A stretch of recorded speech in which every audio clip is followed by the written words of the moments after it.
Welcome to the Effective Managers webinar, Symptoms or Causes, What You Need to Know to Improve Performance. My name is Dwight Mihalicz. I'm the president of Effective Managers, a management consulting firm based in Canada and operating globally. Thank you so much for joining today. I'm just delighted to be with you and to share this information with you. If you think about individuals in an organization, whether they're workers or managers or executives, everyone has their piece of puzzle. This is the work that they need to do in the organization for the organization to be successful. But in most organizations, the situation looks like this. There's so much competing information and directions and desires of others in the organization that it's very difficult for managers and workers to be able to decide what is the most important and where they would focus their efforts during the day. So their piece of the puzzle soon feels like this. It becomes overwhelming because they're not able to get to that work that they know is important because there's so much on their plates. So what we need to have in organizations is a situation that's more like this, so that everybody has their piece of the puzzle, yes, but they also know how to fit those pieces of the puzzle together for success so that they can be successful as individuals, so their departments can be successful, and so that the organization overall can be performing at its peak. So I'd like to talk with you about this today and some of the things that get in the way of individuals being as successful as they can, and as a result of organizations not performing as well as they could. Let me just make my picture there a little bit smaller so that it doesn't get in the way of the slides as we're talking as we go forward. So I'd like to start with strategy. Most organizations are pretty good at developing strategy. They have their processes in place and they're able to envision this future that they see, this Pegasus, the vision that they have where they want to be in the next 3 or 5 or 10 years, whatever the time horizon is for their strategy. But what happens at the end of that time horizon? Usually the organization ends up in a place that looks more like this. So they aspire to be the Pegasus, and they end up sort of being like a horse, but not a very good horse. And this isn't because of any ill intent. This isn't because people don't want the organization to be successful. It's because there's a failure in the execution of that strategy. In fact, this recent article in Forbes, based on work that Dr. Cotter did to look at strategy execution in many, many different organizations, identified that 70% of organizations fail to achieve their strategic goals. Only 5% are completely successful, and the other 25% are somewhere in the middle. And what I want to show you today is the role of managers and what a significant role they play in this success or failure, as the case may be. First, let's start to think a little bit about the symptoms of churn. I'm bringing some of these up here. So for example, poor communication. People in organizations may respect their coworkers, they may respect their manager, but often, in fact, in employee engagement surveys, the #1 issue in organizations is communication. Managers, workers don't feel they're getting good information at the right time. Let's pick a few more. Silos I'll talk about later. Too many meetings. People are going to meetings all the time instead of making decisions. There's rework, there's miscommunication about who should be doing what when. So the work is not done in the right time, or it's not done properly and it needs to be redone. Work might not be at the right level of quality. Again, not because someone wants to do shoddy work, but because they don't understand completely what needs to happen and by when. Poor decisions, missed work, duplicated work, late or no decisions. So nobody's making a decision when they should be. Projects missing their deadlines, being over budget. These are all symptoms of organizational, what I call churn, activity in the organization that is taking place, which distracts people from focusing in on their key work. Now, organizations are trying to tackle these things, but what I would like to make the case to you today is that they're failing because what they're doing is treating symptoms instead of treating root cause issues. And to demonstrate that, I want to show you this graph from Gallup, which shows the state of the American workplace in 2016. We could generate similar graphs for different parts of the world as well.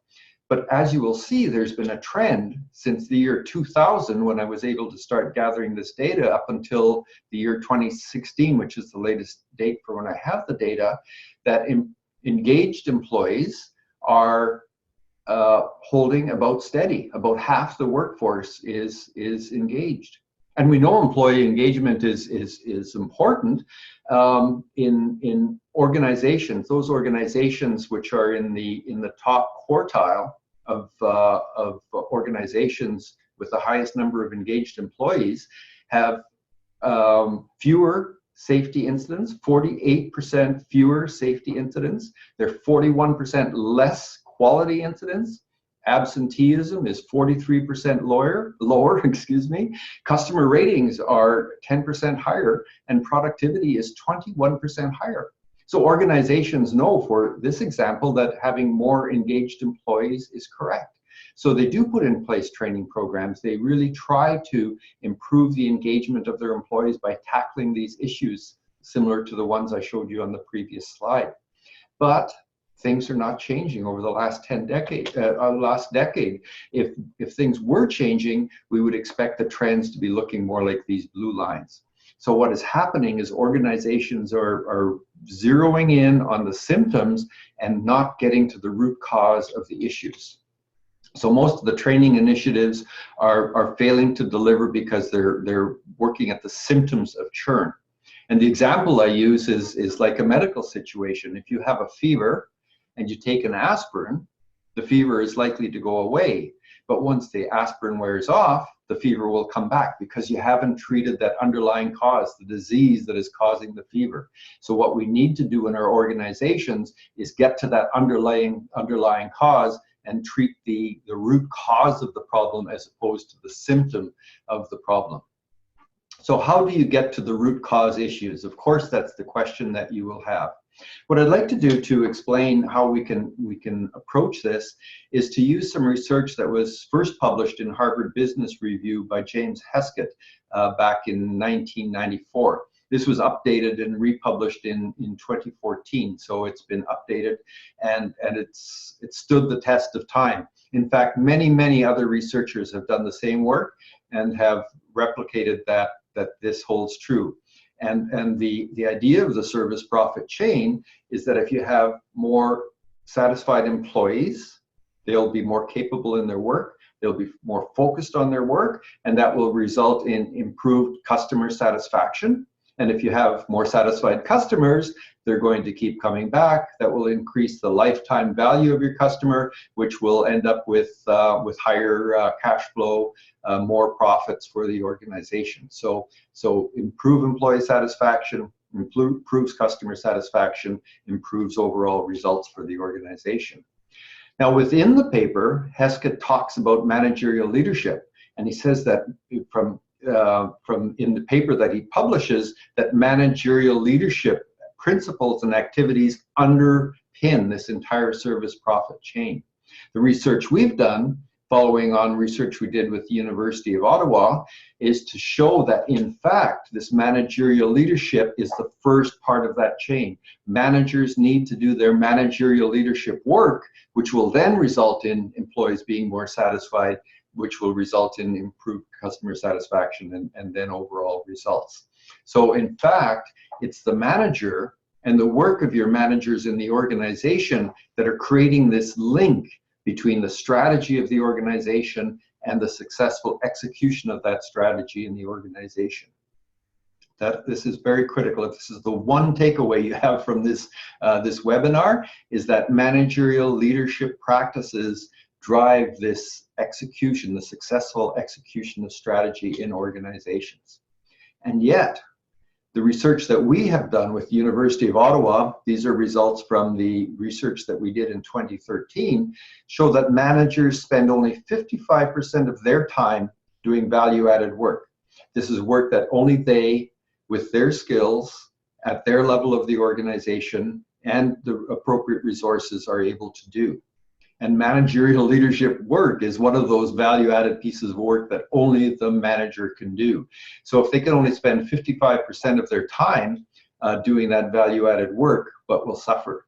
Put this slide up to talk about that, because if you think about value-added work, there's 3 buckets of work that managers that must do in their roles. The first one I call their day job. It's what's documented in the position description. So it's those things they need to do to keep their department functioning. And that's important work, and it's urgent work because they need to focus in on that each and every day. They may also be involved in project work, which is another bucket, and that's constrained by time. So if you're on a project and you have to deliver a report or prepare a presentation for the CEO or whatever it might be, that's bound by time.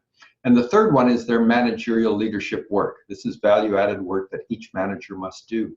So if you only have 55% of your time available to do these 3 different buckets of work, which is the one that gets neglected?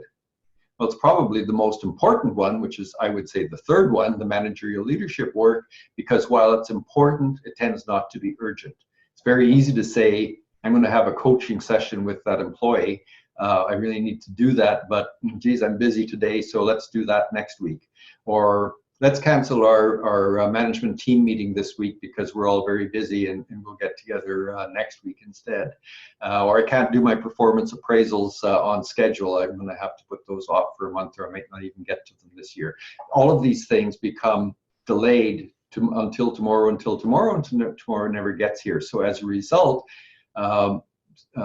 your subordinate managers, your workers are not getting the day-to-day oversight and direction that they require in terms of the managerial leadership work that's necessary for the successful implementation of strategy. So the next question that you would rightfully have for me is, what is the main driver of effectiveness in organizations? We're talking about manager effectiveness. We're saying that managers aren't focused in on the right work. So how do we turn this around? What do we need to do? The main driver of effectiveness that we find in our research is simply this one word. It's accountability. Organizations with higher levels of accountability have higher manager effectiveness. In fact, the correlation is 0.74. For those of you that aren't versed in statistics, just one quick aside, correlation talks about how things rise or fall in parallel with each other or together. So if you have a car driving down the road, all 4 wheels are turning at exactly the same speed. So that would be a correlation of 1, a perfect correlation. If something's completely random, in other words, there's no relationship between 2 events at all, that's a correlation of 0. So here in human sciences research, to have a correlation of 0.74 is very, very high indeed. And moreover, what we find is that organizational performance is highly correlated with manager effectiveness. So if you think of all of the things in the environment that can impact on whether an organization is successful or not, the effectiveness of managers is correlated and highly significantly at 0.27. So again, a very, very important finding for us. So accountability then is important. And I know you have another question, because I had this one when I first saw the results of the research, is that from my perspective and the work that I've done all my life in organizations, people want to do good work. So doesn't that have something to do with accountability? And it does in a degree. And what we were able to do, and this is the groundbreaking part of this research that we did, is that there's actually 2 dimensions to accountability. The first one is felt accountability. So how strongly do I feel accountable for doing good work? The results here are 8.93 out of 10. So managers scored themselves very, very high on feeling accountable for doing good work. If it was a term paper, it would be an A. But the second dimension, and the one that's really important in terms of strategy execution and the implementation of projects and so many other things, is clarity of accountability. How clearly do I understand that for which I am held accountable? And there, managers report only a C+, so 6.9 out of 10 in terms of being clear about what they're being held accountable for. So this is a real significant issue in terms of organizational performance. If it was a term paper, a C+, you might be satisfied with. Most of us wouldn't be, but you might be satisfied with. But in terms of organizational performance, can you be satisfied that managers are only clear 6.9 out of 10 in terms of what they're accountable for in the organization? So the question in organizations then becomes whether or not clear accountabilities are set, managers are going to take on or they're going to feel accountable for doing good work.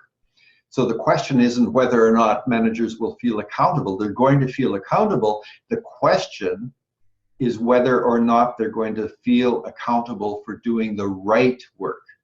What is the right things that they need to do in their position that can add value so that the organization can be as successful as it needs to be.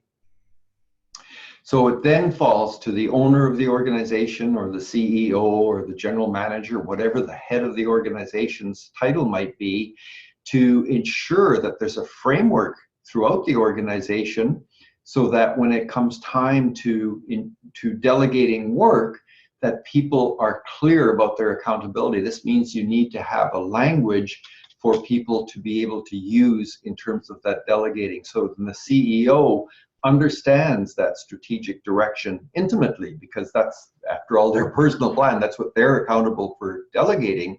If they don't have that framework in place, it's like the Chinese whispering game, the filters that people have in their own minds about what's more important. The CFO sees the financial systems as the most important aspect of developing the strategy. The operations person sees having newer, better equipment for production as the most important part. Sales sees having great new shiny products available. So each of them in their own mind, from their own perspective, has a very reasonable understanding of what they need to do to achieve the strategy.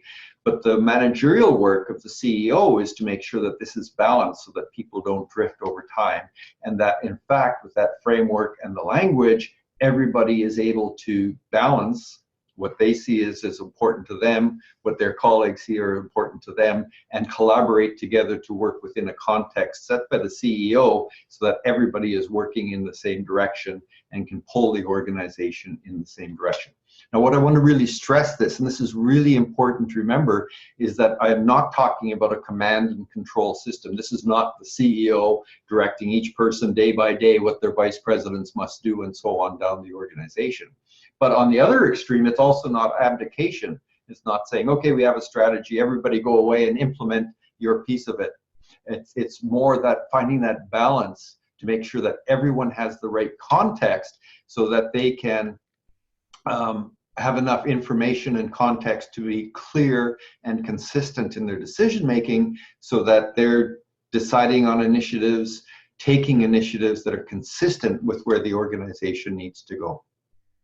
Now, just change gears just a little bit, because here's another aspect that's really important. We've really been talking more about how work is delegated down the organization, but what about silos?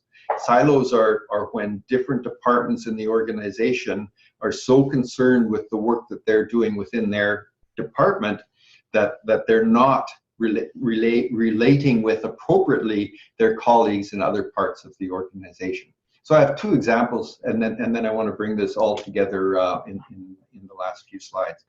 So the first example is sales and service. I see this in organizations all the time. I could give you examples, but I'd like to keep it a bit general so that you can see how this would work in your organization. So if you think about your salespeople, the head of sales is accountable for delivering a high level of sales. And I say high because typically it's higher than the year before. So the organization is growing, so we need to deliver increased sales. So their deliverable for the organization to help it achieve its strategy is to sell the products or the services of the organization. So they're driving sales. So the vice president of sales or the director of sales, whoever is the head of sales, will be delegating work down the organization so that everyone working together will be selling product. On the service side, and if it's a manufacturing organization, it would be on the production side, they're there to provide the products and services and to support them with clients once they've been sold. So what happens often in organizations, if there's a silo mentality, is sales is making promises in order to be able to deliver more sales.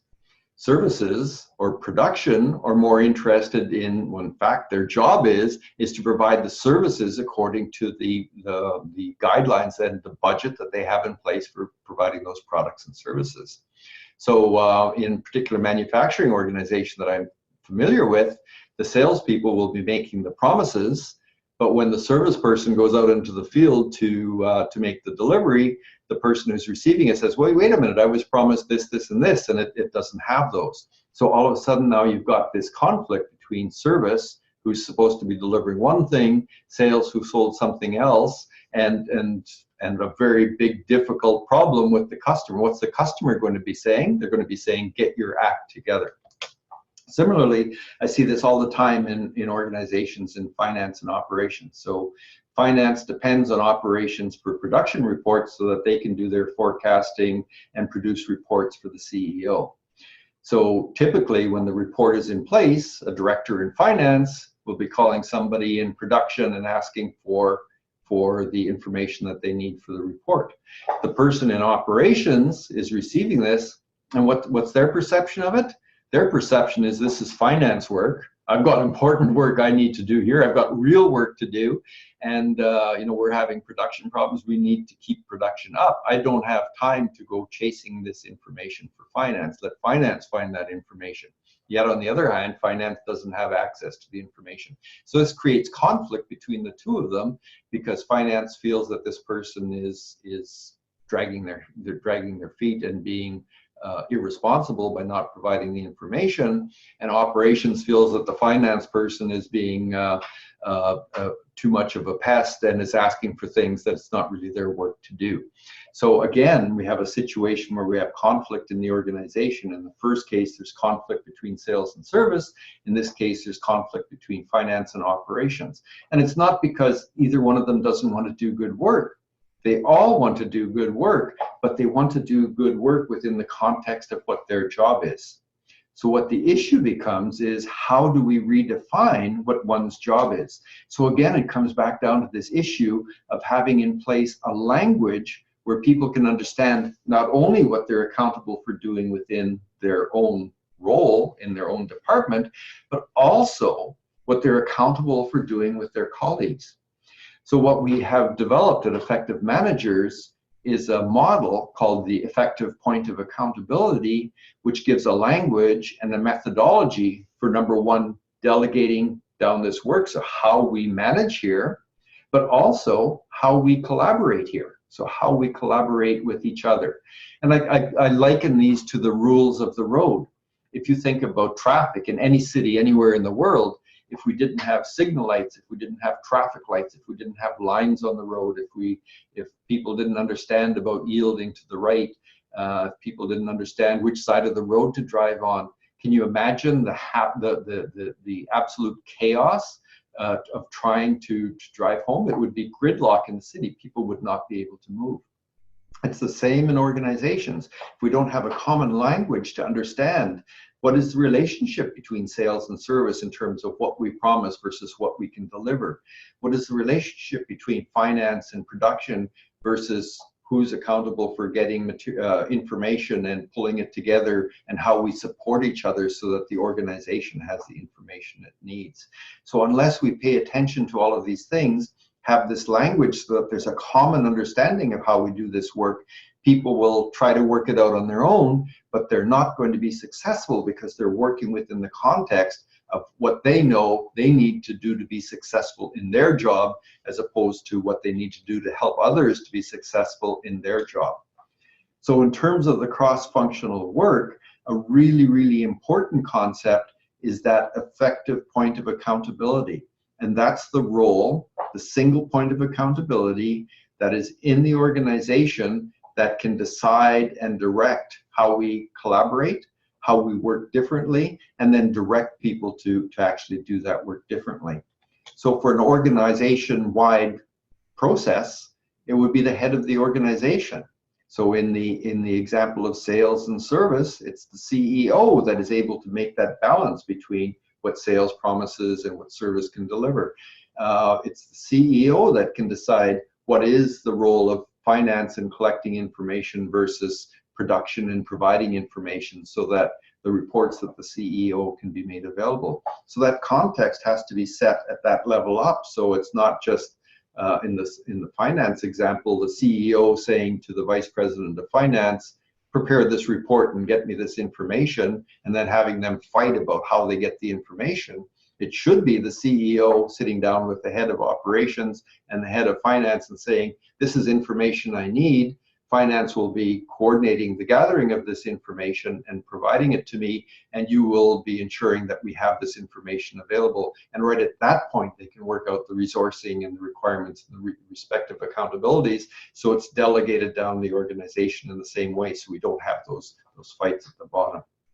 So just a sneak peek for you, in terms of thinking about these cross-functional accountabilities and authorities, it's more complex than delegating work down the organization, but we've, in the effective point of accountability, come up with a methodology that feels more intuitive to organizations, to managers in organizations. So there's basically three types of a cross-functional accountability and authority. There's informing, and informing has two types within it, advising and recommending. There's persuading, and the persuading gives someone authority to try to persuade others to do things differently, and that can be either coordinating or monitoring. And then the third one is instructing, where sometimes people can impact on what others do and in what circumstances, and that can either be stopping or directing. So by creating this methodology, using this language in the same way throughout the organization, colleagues in different parts of the organization understand who's advising me versus who's monitoring me versus who's instructing me and how my work gets done, so that there's not this conflict and people having to work it out amongst themselves in terms of who does what when and how we work together. And then once you have that in place, it's very easy on one page. I call this our placemat, where we can document what are the accountabilities that have been delegated and what are your authorities with respect to each other. And then this becomes part of the position description. So in closing, I just want to walk you through one quick concept in terms of overall organization performance, because accountability is at the heart of many of these root cause issues, and it's just not well understood. But if we think about an organization overall, think about the nature of work of an organization. I like to think about it as a tree. And if we think about an organization as a tree, think about the bedrock and the topsoil as the business model and the strategy of the organization. So what business are we in? Who's our target market? And what's our strategy for differentiating ourselves? Those two things drive our organization design, because our organization design then is how we organize ourselves to do our work.